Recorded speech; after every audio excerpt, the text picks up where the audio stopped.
Hello everyone, welcome back to my channel. मैं हूं आपके दोस्त अंजलि आनंद और आप सभी का स्वागत है हमारे चैनल क्रेजी स्टार्स अंजलि आनंद में।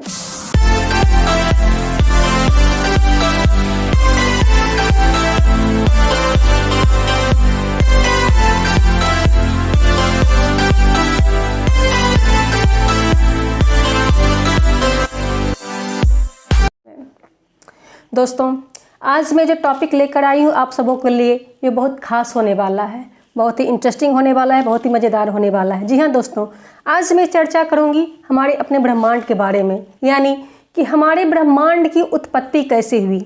आपको तो पता ही है कि हमारा ब्रह्मांड, हमारा सौरमंडल, ये सब कुछ हमारी ज्योग्राफी का पार्ट है। जी हाँ, मैं ज्योग्राफी की ही वीडियो अपलोड करने जा रही हूँ और आज मैं उसमें डिस्कस करने जा रही हूँ कि आखिर हमारा ब्रह्मांड क्या है, हमारे ब्रह्मांड की उत्पत्ति कैसे हुई, कौन कौन सी वैसी परिघटनाएं हुई जिनसे हमारे ब्रह्मांड की उत्पत्ति हुई। तो जैसा कि मैंने बोला कि हमारा ये जो ब्रह्मांड है ये हमारी ज्योग्राफी विषय का पार्ट है, हमारी ज्योग्राफी का पार्ट है। तो सबसे पहले तो हम ये समझते हैं कि आखिर ज्योग्राफी क्या है। तो ज्योग्राफी दो ग्रीक शब्दों जियो और ग्राफिया, ग्रीक वर्ड्स बोलने से मतलब है यूनानी शब्द, यानी कि ज्योग्राफी दो यूनानी शब्दों जियो और ग्राफिया, इन दो शब्दों का योग है।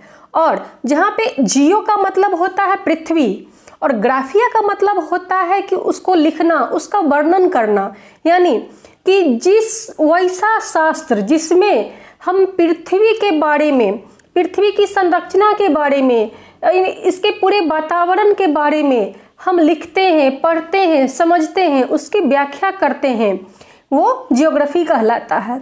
ये तो हो गया ज्योग्राफी का शाब्दिक अर्थ। अगर हम बात करें ज्योग्राफी की परिभाषा की, तो सामान्य शब्दों में अगर ये कहा जाए कि ज्योग्राफी यानी कि भूगोल एक ऐसा शास्त्र है, यहाँ पर मैं शास्त्र वर्ड का यूज कर रही हूँ दोस्तों, आप इसे गौर फरमाइएगा। कुछ लोग हैं जो कि भूगोल को भी एक विज्ञान की शाखा कह देते हैं, एक विज्ञान का भाग कह देते हैं। तो हम सभी जानते हैं कि हमारा जो विज्ञान है वो तर्कों पर आधारित है, लेकिन हमारा भूगोल तर्कों पर आधारित नहीं है। ये यथार्थ सच है, ये यथार्थता को इंडिकेट करता है और इसलिए यह शास्त्र कहलाता है। तो वैसा शास्त्र जिसमें ब्रह्मांड की उत्पत्ति से लेकर पृथ्वी की आंतरिक संरचना और पृथ्वी के सारे स्थल स्वरूपों को कहने से तात्पर्य है कि पर्वत, पठार, नदियां, समुद्र, हर तरह की वैसी संरचनाएं जो हमारी पृथ्वी पर मौजूद हैं, तो उन सारे जो स्थल स्वरूपों का अध्ययन है, इन सब को मिलाकर हमारा भूगोल बनता है। यानी कि ब्रह्मांड की उत्पत्ति से लेकर, पृथ्वी की आंतरिक संरचना से लेकर पृथ्वी के स्थल स्वरूपों का संपूर्ण अध्ययन भूगोल कहलाता है। अब अगर बात कर ली जाए कि क्या भूगोल विज्ञान से रिलेट होता है, तो अगर मैं कहूं कि 50% तक हमारा भूगोल जो है वो फिजिक्स यानी कि भौतिक शास्त्र से रिलेट करता है। भौतिकी शास्त्र के 50% से जो है इनके टॉपिक्स हैं, जो इनके मेथड हैं फिजिक्स के, वो रिलेट करते हैं हमारे भूगोल को, हमारे ज्योग्राफी को। अब अगर बात कर ली जाए कि हमारे भूगोल का, हमारी ज्योग्राफी का विकास कब हुआ, कैसे हुआ, किन्होंने इसका प्रतिपादन किया, किन्हें क्या उपाधि दी गई दोस्तों, तो मैं बताऊं कि भूगोल को अगर कहा जाए कि इसका जो वास्तविक विकास था वो तो 16वीं शताब्दी में ही शुरुआत हो गया था। यानी कि जो हमारे दार्शनिक हैं, जो हमारे विद्वान हैं, उनका मत है कि हमारे भूगोल का विकास 16वीं शताब्दी में ही हो गया था। लेकिन अगर इसकी तथ्यात्मक विश्लेषणात्मक विकास कहा जाए, तथ्यात्मक विकास कह लें, विश्लेषणात्मक विकास कह लें, तो इस तरह का जो इसका तथ्यात्मक विकास हुआ वह 18वीं शताब्दी के उत्तरार्ध में हुआ। जी हाँ, और इस तथ्यात्मक विकास का, या फिर यूं कह लें कि विश्लेषणात्मक विकास का, तर्कपूर्ण विकास जो हुआ है इसका भूगोल का, तो उसका श्रेय जाता है कांट महोदय को और रिटर साहब को। इन दोनों का, यानी कि इमैनुअल कांट और रिटर महोदय का, इन दोनों का भूगोल के विकास में महत्वपूर्ण योगदान रहा है। इन्होंने न सिर्फ इसका विश्लेषण ही किया है बल्कि इसे तर्कपूर्ण भी बनाया है, यानी कि हर तरह से इसे सुदृढ़ बनाया है। और अगर कह लिया जाए कि सबसे पहले भूगोल शब्द का वर्णन किसने किया, भूगोल शब्द का जिक्र किसने किया, ये बात उठती है कि इस भूगोल शब्द का जिक्र सबसे पहले किसने किया। तो मैं आपको बताऊं कि भूगोल शब्द का सर्वप्रथम प्रयोग एक यूनानी दार्शनिक इरेटोस्थनीज ने किया था, और इन्हें ही भूगोल का पिता भी, भूगोल का जनक या फादर ऑफ ज्योग्राफी भी कहा जाता है। तो वो कौन थे? वे यूनानी दार्शनिक इरेटोस्थनीज थे। तो अब हम सबसे पहले तो हम अब बात करते हैं कि आज मैंने कहा था कि हमारा आज का जो डिस्कशन का सबसे टॉपिक है, सबसे इम्पॉर्टेंट टॉपिक जो हमने शुरुआत किया, क्योंकि हम जानते हैं कि जब तक हम अपने ब्रह्मांड को नहीं समझते हैं तब तक हम आगे नहीं बढ़ सकते हैं। क्योंकि अगर भूगोल की कहीं से उत्पत्ति हुई, कहीं से विकास हुआ, कहीं से शुरुआत हुई, तो हमारे ब्रह्मांड से हुई है। तो हम सबसे पहले तो ये समझते हैं कि आखिर हमारा ब्रह्मांड है क्या, ब्रह्मांड कहते किसे हैं। तो सबसे पहले तो मैं ये कहूँ कि जो ब्रह्मांड है उसका अर्थ जो निकाला जाता है, जो शाब्दिक अर्थ लिया जाता है, वो शाब्दिक अर्थ कहा जाता है खगोल। यानी कि खगोल का शाब्दिक अर्थ ही ब्रह्मांड कहलाता है। यानी कि भौतिक रूप से ब्रह्मांड को समझने के लिए या फिर उसे सरल शब्दों में परिभाषित करने के लिए हम यह कह सकते हैं, यानी कि ब्रह्मांड को भौतिक रूप से समझने के लिए या फिर सरल शब्दों में उसे परिभाषित करने के लिए हम ये कह सकते हैं कि ग्रह, उपग्रह, धूमकेतु, तारे, पुच्छल तारे, पल्सर, इन सभी चीजों को सम्मिलित रूप से मिलाकर, जिसमें कि हमारा सौरमंडल भी आता है, तो इन सभी चीजों को मिलाकर ही ब्रह्मांड की रचना होती है। यानी कि इन सारी चीजों से मिलकर हमारा ब्रह्मांड बनता है। अब हम अगर बात करें कि ब्रह्मांड की उत्पत्ति कैसे हुई, तो ब्रह्मांड की उत्पत्ति के बारे में सबसे पहले यहां भी देखिए यूनानी दार्शनिक ही, जिस तरह से भूगोल शब्द का जिक्र सबसे पहले यूनानी दार्शनिक ने किया था, इरेटोस्थनीज ने, उसी तरह से ब्रह्मांड के बारे में भी, यानी कि ब्रह्मांड की उत्पत्ति के बारे में भी सबसे पहले अपना दर्शन, अपना मंतव्य दिया था यूनानी दार्शनिक ने ही, और वो थे टॉलमी महोदय। तो सबसे पहले टॉलमी महोदय ने ही ब्रह्मांड की उत्पत्ति के बारे में जानकारी दी। टॉलमी महोदय ने ये बताया कि ब्रह्मांड के केंद्र में पृथ्वी है और सूर्य उसके चारों तरफ, सूर्य और इस तरह के जो सभी ग्रह हैं वो इसके चारों तरफ परिक्रमा करते हैं। और टॉलमी जी के इस अवधारणा को, टॉलमी महोदय के इस अवधारणा को जियोसेंट्रिक अवधारणा कहा जाता है। मैं फिर से रिपीट कर रही हूं कि टॉलमी महोदय ने जो ये अवधारणा दिया था ब्रह्मांड की उत्पत्ति के बारे में कि ब्रह्मांड के केंद्र में पृथ्वी है और सूर्य इसके चारों तरफ परिक्रमा करता है, तो ये जो अवधारणा थी टॉलमी जी की, इसे जियोसेंट्रिक अवधारणा कहा जाता है।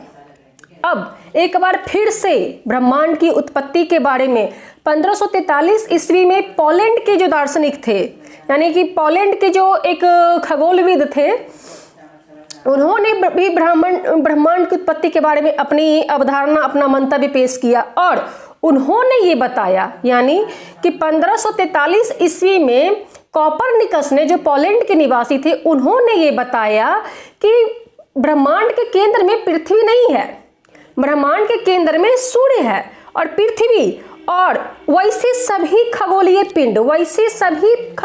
पिंड जो सूर्य के प्रकाश से ही प्रकाशित होते हैं, वो सभी मिलकर सूर्य की परिक्रमा करते हैं। देखिए, दोनों के मतों में, दोनों की अवधारणा में अंतर हो जाता है। टॉलमी महोदय ने कहा था कि ब्रह्मांड के केंद्र में पृथ्वी है और सूर्य इसके चारों तरफ परिक्रमा करती है, लेकिन उन्होंने, कोपरनिकस महोदय ने टॉलमी महोदय की अवधारणा को सीधे से काट दिया और उन्होंने जो अपनी अवधारणा दी, उन्होंने जो कहा कि ब्रह्मांड के केंद्र में पृथ्वी है मान लेते हैं कि ये ब्रह्मांड का केंद्र है और ब्रह्मांड के केंद्र में सूर्य है। ये कोपरनिकस का कहना है कि ब्रह्मांड के केंद्र में सूर्य है और पृथ्वी और साथ साथ वैसे सभी खगोलीय पिंड जो सूर्य के प्रकाश से ही प्रकाशित होते हैं, वो सारे ग्रह, सारे खगोलीय पिंड सूर्य की परिक्रमा करते हैं पृथ्वी के साथ साथ। और उसमें एक लाइन उन्होंने ये भी ऐड किया था कि न से ये जो उनका जो सबसे एक जानने लायक पॉइंट था कि उन्होंने ये कहा था कि वो वैसे खगोलीय पिंड जो कि सूर्य के, जिनका अपना कोई प्रकाश नहीं है, वो सूर्य के प्रकाश से ही प्रकाशित होते हैं, सूर्य की एनर्जी से ही एनर्जी लेकर के प्रकाशित होते हैं और सूर्य की ही परिक्रमा करते हैं पृथ्वी के साथ साथ। ये कहना था कोपरनिकस महोदय का। और ये जो कोपरनिकस महोदय की अवधारणा है उसे हेलियोसेंट्रिक अवधारणा कही जाती है। टॉलमी महोदय ने जो कहा था तो उसका नाम था जियोसेंट्रिक अवधारणा, लेकिन कोपरनिकस महोदय ने जो अवधारणा दिया ब्रह्मांड की उत्पत्ति के बारे में उसे कहा गया हेलियोसेंट्रिक अवधारणा। अब ये और अब जो एक लाइन और यहाँ पे मेंशन किया गया था कि हमारा जो ये सौर मंडल है ये भी ब्रह्मांड का ही हिस्सा है, यानी कि सूर्य और इसके चारों तरफ घूमने वाले जितने भी खगोलीय पिंड हैं उन सबको सम्मिलित करके हमारा सौरमंडल बनता है। और हमारा ये सौरमंडल भी जो है ये भी हमारे ब्रह्मांड का ही हिस्सा है। अब तो ये तो हुई कि ब्रह्मांड की उत्पत्ति के बारे में किन्होंने क्या क्या अवधारणाएं दी, ये बात हुई। अब हम जानते हैं, अब हम समझने की ये कोशिश करेंगे कि ये जो अवधारणा दी गई इसके बाद फिर क्या क्या सिद्धांत दिए गए और किस प्रकार से हमारे ब्रह्मांड की उत्पत्ति हुई। तो ब्रह्मांड की उत्पत्ति को दर्शाने के लिए बहुत सारे खगोल शास्त्रियों ने अपने अलग अलग सिद्धांत दिए, अलग अलग मंतव्य दिए थे। और इसमें से जो सबसे इंपॉर्टेंट है वो है बिग बैंग सिद्धांत, यानी कि जिग जैग थ्योरी। यानी कि बहुत सारी अब मान्यताएं दी गई, बहुत सारे सिद्धांत दिए गए, लेकिन 3 सिद्धांत जो हैं वो जनरली एग्जाम्स में पूछे जाते हैं। पहला तो है वो जिग जैग थ्योरी यानी बिग बैंग सिद्धांत, और ये जॉर्ज लैमेटियर यानी कि कहीं कहीं लैम्स्टनर कह के भी लिखा जाता है, जॉर्ज लैमेटियर, इन्होंने इस सिद्धांत को प्रतिपादित किया था, यानी बिग बैंग सिद्धांत या जिग जैग थ्योरी भी इसे कह सकते हैं। और सबसे ज्यादा मान्यता ब्रह्मांड की उत्पत्ति में इसी को माना जाता है, यानी कि सब लोगों ने भी ये माना है कि जो हमारे ब्रह्मांड की उत्पत्ति की कहानी है कि किस तरह प्रकार से हमारे ब्रह्मांड की उत्पत्ति हुई है, तो उसमें ये बिग बैंग सिद्धांत या जिग जैग थ्योरी का ही को ही माना जाता है। दूसरा आता है साम्यावस्था सिद्धांत, यानी कि स्टेडी स्टेट थ्योरी। तो इसे दिया था थॉमस गॉल्ड और हर्मन बॉन्डी ने। और ये जो तीसरे सिद्धांत की हम बात कर रहे हैं वो तीसरा सिद्धांत है दोलन सिद्धांत, यानी कि प्लस्टेनिंग यूनिवर्सल थ्योरी, और इसे प्रतिपादित किया था डॉक्टर एलन संडेज ने। लेकिन जैसा कि मैंने आपको बताया कि बिग बैंग थ्योरी या जिग जैग थ्योरी जो है ये सबसे ज़्यादा सर्वमान्य थ्योरी थी और इसी के आधार पर हमारे ब्रह्मांड की उत्पत्ति को भी माना जाता है। अब हम समझते हैं कि जानते हैं कि ये बिग बैंग थ्योरी क्या है, ये जिग जैग थ्योरी, ये बिग बैंग का सिद्धांत क्या है। तो इस सिद्धांत को, यानी कि ये जो जिग जैग थ्योरी को जिन्होंने दिया था ये तो मैंने बताया कि जॉर्ज लैमेटियर ने दिया था, और ये बेल्जियम के एक वैज्ञानिक दार्शनिक थे, खगोल शास्त्री थे और पादरी थे, इन्होंने ही इस सिद्धांत को दिया था। और इनके अनुसार, यानी कि जॉर्ज लैमेटियर के अनुसार लगभग 15 अरब वर्ष पूर्व एक विशालकाय अग्निपिंड था, यानी कि लगभग 15 अरब वर्ष पूर्व एक विशालकाय अग्निपिंड था जिसका कि निर्माण भारी पदार्थों, अब भारी पदार्थों के कहने से मतलब है जैसे कि helium, gas, hydrogen, carbon, nickel, लोहा, इन सारी पदार्थों से मिलकर एक विशालकाय अग्निपिंड का निर्माण हुआ था, या विशालकाय अग्निपिंड था लगभग 15 अरब वर्ष पूर्व। ये कहना है जॉर्ज लैमेटियर साहब का, जो कि बिग बैंग सिद्धांत को इन्होंने जिसे प्रतिपादित किया था जिन्होंने। तो अब ये जो विशालकाय अग्निपिंड था, तो इसमें अचानक से विस्फोट होता है। इसे ब्रह्मांडीय विस्फोट या फिर बिग बैंग कहा जाता है। तो जब ब्रह्मांडीय विस्फोट होता है तो इनसे जो होता है कि ब्रह्मांडीय विस्फोट होने के कारण ये जो इसके जो भारी पदार्थ थे, उन भारी पदार्थों का बिखराव होता है। और जब भारी पदार्थों का बिखराव होता है विस्फोट के बाद, तो उसमें से काले और सामान्य पदार्थों का भी बिखराव होता है, यानी कि काले और सामान्य पदार्थों का निर्माण होता है, सॉरी बिखराव नहीं, निर्माण होता है। यानी कि जब विस्फोट होता है, विस्फोट से भारी पदार्थों का बिखराव होता है, तो बिखराव होने के बाद काले और सामान्य पदार्थों का निर्माण होता है। और जब ये काले और सामान्य पदार्थों का निर्माण होता है तो फिर धीरे धीरे ये सब आपस में जुड़ते हैं। और जब ये आपस में धीरे धीरे जुड़ते हैं तो इनके जुड़ने से, यानी काले और सामान्य पदार्थों के जुड़ने से जो समूह का निर्माण होता है, ये एक पिंड का निर्माण करते हैं। यानी कि इससे जो है ये ब्रह्मांडीय पिंड का निर्माण होता है। अब एक बार फिर से विस्फोट होता है, यानी कि बिग बैंग की प्रक्रिया फिर से होती है और फिर से उन पदार्थों का बिखराव होता है। और जब वो फिर से वो पदार्थ बिखरते हैं तो धीरे धीरे वो फिर से जो पहले से जो खगोलीय पिंड, ब्रह्मांडीय पिंड बने हुए थे, तो उनके चारों तरफ जो है उन पदार्थों का जमाव होता है। और जिससे होता है कि उन जो पहली बार के टकराव से जो ब्रह्मांडीय पिंड बने थे, और जब उनके चारों ओर फिर से सामान्य पदार्थों का जमाव होता है, तो उनके आकार में वृद्धि होने लगती है। और जैसे जैसे उनके आकार में वृद्धि होती है, तब आकाशगंगा का निर्माण होता है। अब आकाशगंगा तो मैं अगले वीडियो में मैं आकाशगंगा पर चर्चा करूंगी, तो पहले मैं इसे बताऊं कि आकाशगंगा का निर्माण कैसे हुआ। यानी कि जब 15 अरब वर्ष पूर्व जब एक विशालकाय अग्निपिंड था जो कि भारी पदार्थों से बना हुआ था, और उन भारी पदार्थों में hydrogen, helium, carbon, nickel, ferrous, लोहा, इस तरह के बहुत सारे भारी पदार्थ मौजूद थे। और जब उनका विस्फोट हुआ तो फिर उनका बिखराव हुआ, अनेक टुकड़ों में बिखराव हुआ, और उनसे काले और सामान्य पदार्थों का निर्माण हुआ। और पुनः जब उसमें बिग बैंग की प्रक्रिया हुई, यानी कि ब्रह्मांडीय विस्फोट हुआ, तो एक बार फिर से सामान्य पदार्थों का बिखराव हुआ, निर्माण हुआ। और जो पहले से ब्रह्मांडीय पिंड बने, यानी कि काले और सामान्य पदार्थों का जब एक साथ समूह बना और उनसे जो ब्रह्मांडीय पिंड का निर्माण हुआ, तो उस ब्रह्मांडीय पिंड के चारों तरफ फिर से सामान्य पदार्थों का घेरा बना, सामान्य पदार्थों का जमाव हुआ, और जिससे कि उनके आकार में वृद्धि हुई। और इस आकार में वृद्धि होने के कारण ही आकाशगंगा का निर्माण हुआ। अब एक बार फिर से बिग बैंग की प्रक्रिया हुई, यानी कि एक बार फिर से ब्रह्मांडीय विस्फोट हुआ। अब जो इस विस्फोट से जो पदार्थों का समूह निकला, यानी कि आकाशगंगा का निर्माण होने के बाद पुनः जो विस्फोट के बाद से जो पदार्थों का समूह निकला, उनसे फिर से असंख्य पिंड बने, और इन्हीं पिंडों से तारों का निर्माण हुआ।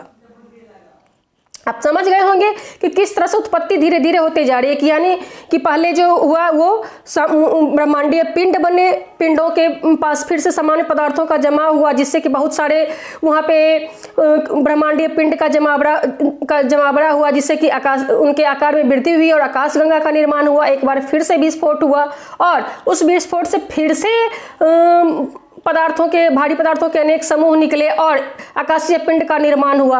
और इन असंख्य पिंडों से असंख्य तारों का निर्माण होता है। और ये प्रक्रिया जो है, यानी कि जो बिग बैंग की प्रक्रिया है, यानी कि ब्रह्मांडीय विस्फोट की जो प्रक्रिया है, इसी प्रक्रिया से कालांतर में या बाद में कहें तो ग्रहों और उपग्रहों का निर्माण होता है। इस प्रकार हम देखते हैं कि जो ये बिग बैंग की परिघटना है, इनसे ही ब्रह्मांड की उत्पत्ति, यानी कि बिग बैंग की घटना की जो परिघटना जिसका भी हमने जिक्र किया, इसी परिघटना से, बिग बैंग की परिघटना से ही हमारे ब्रह्मांड की उत्पत्ति हुई। और उस समय से, यानी कि ये जो घटना 15 अरब वर्ष पूर्व घटना हुई थी, जो ब्रह्मांडीय विस्फोट हुआ, वो विस्फोट अभी लगातार जारी है। ये बिग बैंग की घटना ये निरंतर जारी है और इस बिग बैंग की परिघटना के जारी रहने से ही हमारे ब्रह्मांड की जो उत्पत्ति हुई थी और अभी भी हमारे ब्रह्मांड में निरंतर विकास होता जा रहा है, निरंतर विस्तार होता जा रहा है। और अगर इसके साक्ष्य की बात कर ली जाए, जितने कि हमारे जितने भी साइंटिस्ट जो लोग हैं, जो इसरो नासा हर जगह जो काम कर रहे थे, ये लोग अभी भी उस पर काम कर रहे हैं, तो उन लोगों ने इसे एक प्रूफ के रूप में पेश किया है कि अगर ये बिग बैंग की परिघटना जारी नहीं है निरंतर, तो फिर ये जो आकाश गंगा है उनके बीच ये दूरी कैसे बढ़ रही है। तो ये जितने भी आकाश गंगा हैं हमारे ब्रह्मांड में, तो उन सब के बीच जो दूरी आ रही है, यह इस बात को प्रूफ करती है, इस बात को साबित करती है कि अभी भी बिग बैंग की परिघटना निरंतर जारी है, निरंतर कार्य कर रही है। उम्मीद करती हूँ दोस्तों कि ब्रह्मांड की उत्पत्ति आप लोगों को समझ में आ गई होगी कि हमारे ब्रह्मांड की उत्पत्ति कैसी हुई। नेक्स्ट वीडियो में मैं अब चर्चा करूंगी आकाशगंगा के बारे में, यानी कि हमारे आकाशगंगा की संरचना कैसे हुई, हमारे आकाशगंगा का निर्माण कैसे हुआ, क्या क्या परिघटनाएं हुई, क्या क्या घटनाएं हुई और किस तरह से तारों का निर्माण हुआ, किस तरह से मिल्की वे का निर्माण हुआ। हम अपने अगले वीडियो में इन सारी चीज़ों पर चर्चा करेंगे। तब और अपने उन सारे दोस्तों से जो कि नए हमारे चैनल पे आए, उन सबसे एक रिक्वेस्ट है कि प्लीज़ आप लोग मेरे चैनल को सब्सक्राइब कर लें और बेल आइकन को भी प्रेस कर ले, ताकि मैं जैसे ही कोई वीडियो अपलोड करूं तो उसका नोटिफिकेशन आप तक मिल जाए। और सबसे बड़ी बात, आप लोग कमेंट बॉक्स में अपने अपने डिमांड्स जरूर ड्रॉप करें। आपको हमारा वीडियो कैसा लगता है, आपको कॉन्सेप्ट समझ में आता है या नहीं आता है, या अगर आपको कोई त्रुटि लगती है तो वो भी आप मुझे कमेंट में ज़रूर मेंशन करें। अच्छी बातें हों, बुरी बातें हों, आपको अच्छा लगता है मेरा वीडियो, बुरा लगता है मेरा वीडियो, जैसा भी लगता है आप कमेंट जरूर करें। तब तक के लिए जय हिंद।